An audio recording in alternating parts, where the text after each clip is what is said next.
Well, continuing on here with our letter E, we just carefully erased away that portion of the letters and that little dot so it wouldn't show through our work. So we just got to keep on keeping on here. This might be able in one work session here to bring this to almost completion. A lot of people would stop where we're about to. Gotta protect this right now. Probably would stop, but we're going to keep pushing on because that's what we're attempting to do here by making artwork. And it's getting pretty bright in the high light conditions here.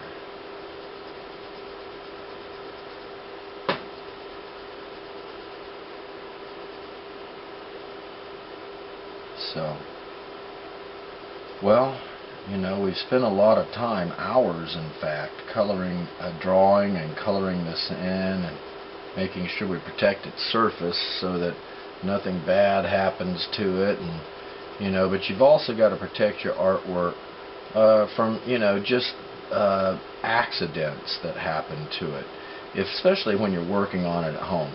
When we're in the art classroom, the physical classroom, you know, everybody's got their own folder, and that folder has their artwork in it, and it's pretty well protected, and you don't have to worry about siblings or people that just don't know what they're looking at, perhaps, you know, damaging it, or, you know, even I've heard accidentally being thrown out because no one knew what it was.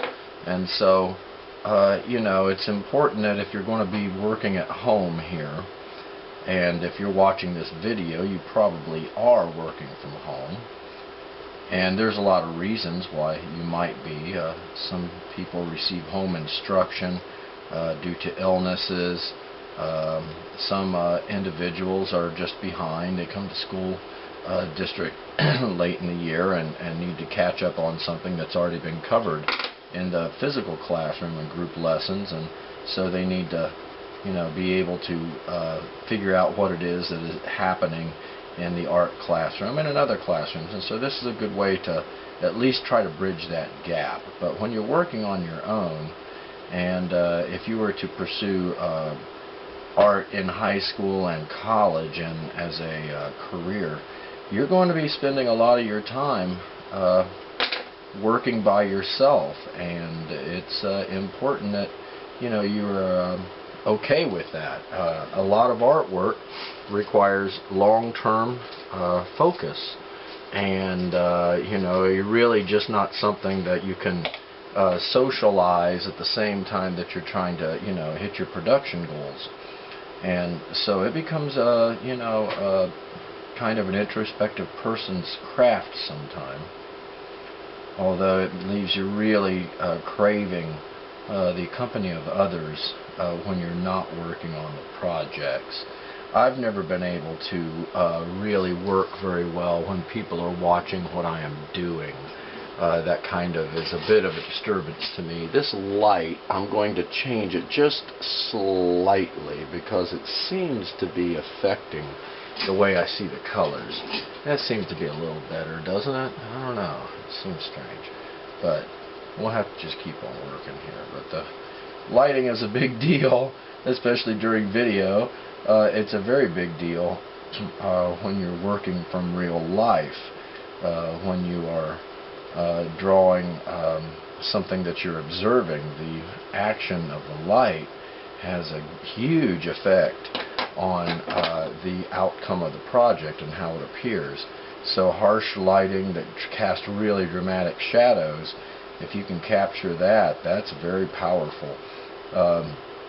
And sometimes, you know, in just the low light conditions are also attractive, where it's, you know, you have to very carefully examine the piece of artwork to see where one color, you know, in the twilight, where one color transitions to another color. And so lighting is really important, but it's critical when you're making videos because what we are looking at. The camera is looking at what I am coloring right now, and sometimes we notice it starts flashing because there's the reflection off of the waxy surface of the colored pencils is really causing a response in the camera, and that's visible on the projection screen, which is what you all are looking at, is a projection screen right now, just like you would in the regular classroom. And I'm using a additional camera to video record what we're doing here on this project, just like you would see in the physical classroom. So we do a lot of work where I literally draw along with you, color and paint along with you, and I'm trying to simply just duplicate the experience that you would probably have. This would be most of it. It's not the same as being actually in the physical classroom in each other's presence, which is much more productive type of a class. It's traditionally always been taught that way. It's very difficult for me to understand how this would work as effectively as being in a physical classroom. But that's where we're at right now, and so we're keeping company with each other and making art in much the same way we would if we were together in the physical classroom. And we will be soon again, I'm sure. Alright, well, that blue is very attractive, and it's reflecting a lot of light. The lighting in here is very bright. As you can see, it's kind of flashing. We're going to go to the red down here next. It looks like in all of the colors that we're using here so far, it looks like the one we've used the most of is indeed the blue, followed by the red. And yeah, and then yeah, that's how it looks. It looks like we're using a lot of blue and mostly red in this case. So, well, let's move on. We're going to sharpen up red there and finish out the third column. Now, when we grade these, a lot of times people ask me, well, how do I know what to give myself? Well, a lot of times you can just ask yourself, when the due date came, how much of it did you have completely done? And in this case, if you had 3 rows all the way done and you had colored in the whites and done some outlining, well, you would probably say, I am 3/4 or 75% of the way done. On a scale of 0 to 10, that would be a 7.5. Most people could do better than that in visual arts class. So, but we're not going to spend a lot of time talking and not working. If we're going to work and talk, we have to do it at the same time. So many times in the physical classroom, I will say to the students, you know, talk less, color more. Talk less, paint more. Talk less, draw more. And so that's kind of become a bit of a quote that I'm starting to notice people saying periodically when we're doing classes. Or I'll ask them to read my mind, and they'll say, oh, color more, talk less. And I'm like, yes, that's right. And so I think very shortly after class begins, I think the expectation of what you're in there to actually do, which is make artwork and learn about visual art and the history of it and produce some visual art, I think that becomes very apparent to the students once I try to embed that into their minds, that their work habits are very important to their ability to succeed, at least in visual art. Since traditionally, it is taught through lectures and notes, and then projects which help us to apply what is in those notes and then that spoken lecture and demonstration. Well, then the project applies that, and it helps us to succeed on things such as evaluation. So when it comes down to understanding what the goals of visual art is, we have our learning targets, And in the physical classroom, they're actually posted on a board. But here the learning targets are the same. All we have to really do is think about, you know, what can you do? And we used to call these I can statements. But we're looking for understanding, application, and success. I can understand the basic ideas and concepts behind creating design work as a visual art. I can succeed on an application. I can apply that to something such as a project. So I take what I can understand and then I can apply that in a project to learn more about that particular subject or topic. And then you can succeed on an evaluation of these things. So succeeding on your understanding of art is by having quizzes and succeeding on written examinations, academic work, but it's also about how hard you work, what your work habits are, and it's also about how you apply that understanding, which is the project. So the application is important. The dedication, which is part of your work habits, is important. And then that's what leads you to the success. So our 3 learning goals in the visual arts have always been understanding, application, and success. And I think we all would like to be able to say, I can understand. I can apply what I understand, and I can succeed on an evaluation of that understanding and application. Well, that evaluation is a quiz on your knowledge and on the terms and all of the technical information, but it's also succeeding on an evaluation, a visual evaluation, self-grading in a lot of cases, of the work that you've made on the project. So this all seems to have been working for years, and putting the responsibility pretty much on the student, because they're the one that is supposed to be doing the learning. I think we'd all agree. And in this case, we are doing this together, so it's hard to imagine a more productive manner in which to teach a student or students. Under a normal circumstance, I really couldn't sit down and color with every individual student. But in this circumstance, I'm able to reach a lot of members of my class, even though they might not be present at the physical classroom that day. And that is really an interesting phenomenon that I'm not used to. So this has been a learning experience, not just for the students, but also for the instructors and the staff and the faculty at Warner Middle School, as we work hard to try to keep, this educational content coming, and want you all to stay tuned in, because there will, the physical classroom is still out there waiting on us, and we'll be back in it before long.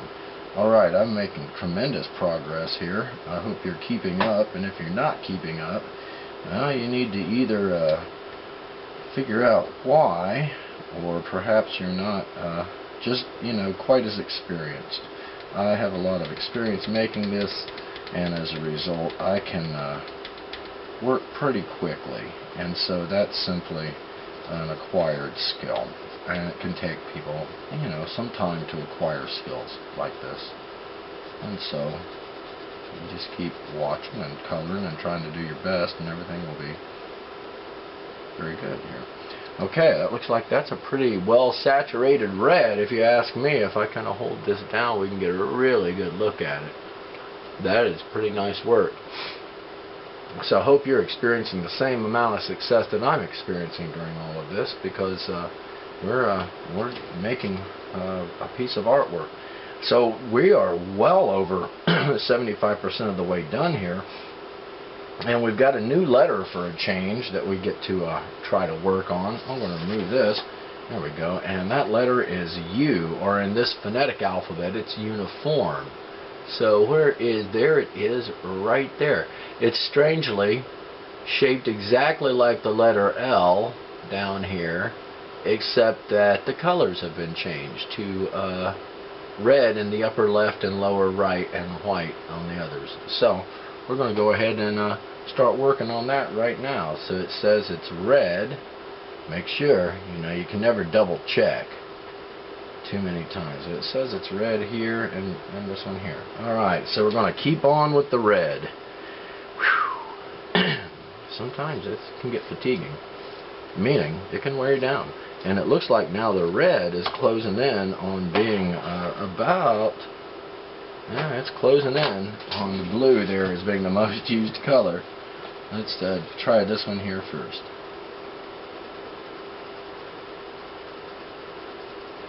In the 7th grade project, they have got a situation where they will color in their own worksheet for the alphabet. It's the same shapes of the letters that we use here in the 6th grade project. However, they have to make sure they don't repeat the same colors on letters that have the same shape. So for instance, L and U have the same shapes, and so those letters would have to be colored in differently, or people would misinterpret their piece of artwork to spell something else out that might not make any sense.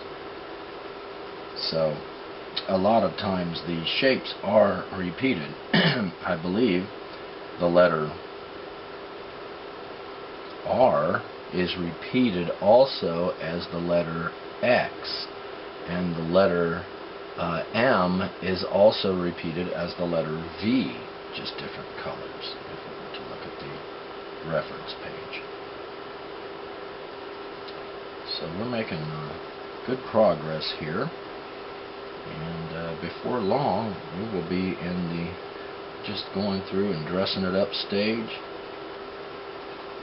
taking care of the white areas, make sure that they are sealed down with white colored pencil, and carefully not smearing it all together. I'm going to outline it with a ruler and a black colored pencil carefully, because this is where people mess up all the time when they start the outlining after they make a fantastic project. And we'll talk about that here before too long. But we are moving along in this project. There we go. And I'll tell you what, we're using up the red and the blue. It's funny because in the physical classroom, number 41, the art room at Warner, we have buckets and buckets of white colored pencils. But you can't really find a blue or a red. They are used up, and people like those colors. Also, black colored pencils get used up a great deal. We have an extra bucket up on my desk that's got black colored pencils in it, so people know where to come and get them at. Okay, that's some good looking red. Dress it up, make sure that there's no specks of white, as few as we can see. And even for me, that's a pretty good looking red there. Got to sharpen back up again. So I've been lucky so far. I've been able to sharpen my pencil and not with about 3 or 4 good twists, and get that good working point on there that's not quite too sharp, and I haven't yet snapped off a ledge yet. So I've made really good use of the colored pencil, and that's important to keeping you working.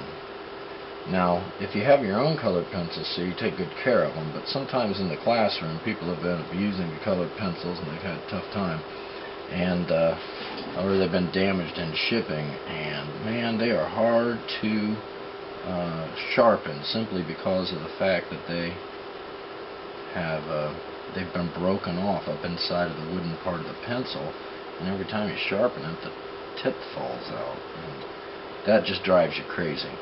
But that's also a good reason just to try to get a good working point on it, and not a needle fine point on the end of your colored pencil. A colored pencil lead is not quite like drawing lead pencil. It's a little weaker, and it takes a little bit more of a gentle touch to keep it from snapping off. There's almost, I don't know, it seems like a perfect amount of pressure that it takes, and especially if you roll it around, you also get a nice, it makes the working point last a little bit longer, stay sharper for a longer period of time. So we're making some really good progress. It seems to me, and maybe it's just me, but it seems to me that the more I've been working on this project, the faster I'm able to get my coloring portion done here, and so I'm really quite satisfied with that. I don't know if you're noticing the same thing on your project, but it's really kind of calming in a lot of ways. If you've got a lot on your mind, art's really therapeutic. If you're really bored or stressed out, then making something such as this can really bring a lot of calmness to you. It just gives you something where you know you can make progress, and so there's a lot to be said for the practice of art therapy, where people just try to work through emotional or traumatic or uncomfortable situations in their life through making art. And I've been lucky to know an art therapist in my career, and this individual had a lot of positive things that were instructive, not just for people who make art, but also for people in general, and children who've been traumatized, and how they work through their traumatic experiences through making art. And it seems to be very productive and helpful. So art's not just something you do to make money, and it's not just something that you do to take a class and try to get a good grade in, and you don't just do it for enjoyment. Many times it's very therapeutic. And what I forgot is to take that U out of there. So I've got to take the U out, but that doesn't mean you have to leave until we're done here, if you caught that. Okay. Dust it off. Back to the letter A. Yeah, I've done a lot of A's. It means the poor blue is going to get used up here. We're going to just march on with this, and we're making tremendous progress. If I were to, sometimes I will ask the 6th grade class to hold up their artwork and show it to me, and sometimes people are making all kinds of progress, other times they're not making much progress at all, so that's when I have to chastise them and get them back to work. Some people thrive in a less structured environment, other people are not able to work in that environment. So let's take the A out. It's wasn't a big deal in that letter U because that area was white, but if I'd have colored over it while it was white, I would have had problems. Here we go. We're going to scrub it out good, and then let's dust it. And that should be fine since we're using blue. Back to blue. I'm really getting tired of this, but we're not going to have a blue left when this is all over with. We got to try to protect the artwork, and because we're getting down to the last couple of letters here. I guess we'll be ending it up with black and yellow. So we've got plenty of black, and I think we're doing okay on the yellow too. But you see we're flashing here because this is so shiny. The finish on it with the waxy surface of the colored pencils is making it flash.